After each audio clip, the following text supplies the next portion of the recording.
She was the girl who believed in happy endings, not just in stories, but in life, in love, in people. January Andrews made her living writing romance. Hope poured from her fingers. Happy ever after was her religion, until her father died and left her a beach house she never knew about. A house meant for someone else, someone he loved, in secret. And suddenly January wasn't a romance writer anymore. She was a woman undone.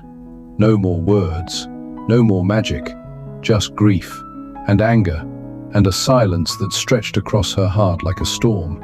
So she packed up the broken pieces of her life and moved to the edge of Lake Michigan, to the house that betrayed her, and fate, or irony, or the cruelest kind of timing, moved Augustus Everett in next door. Gus, her college rival, her literary opposite, the guy who wrote sad, brooding novels where no one smiled and everyone probably died at the end. They were both writers, both stuck, both watching their lives unravel. So they made a deal. For one summer, they'd switch genres. He would write something hopeful, she would write something dark. And as they researched each other's worlds, on graveyard tours and carnival dates, late-night confessions and beach bonfires, they did something neither of them expected.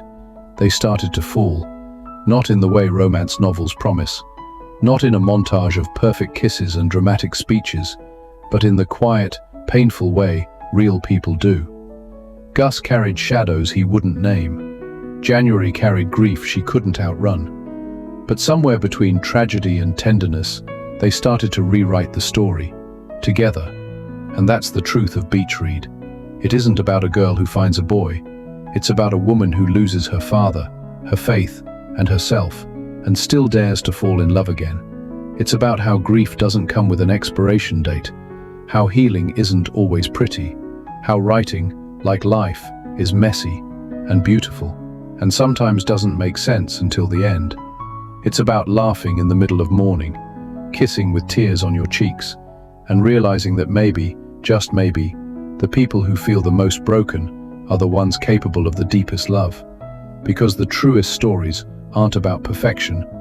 They're about people who keep showing up, for each other, for themselves, for the next sentence, even when the page is still blank. That's Beach Read, a love story, a grief story, a second chance at self kind of story, and maybe, just maybe, the reminder we all need that healing can look a lot like love.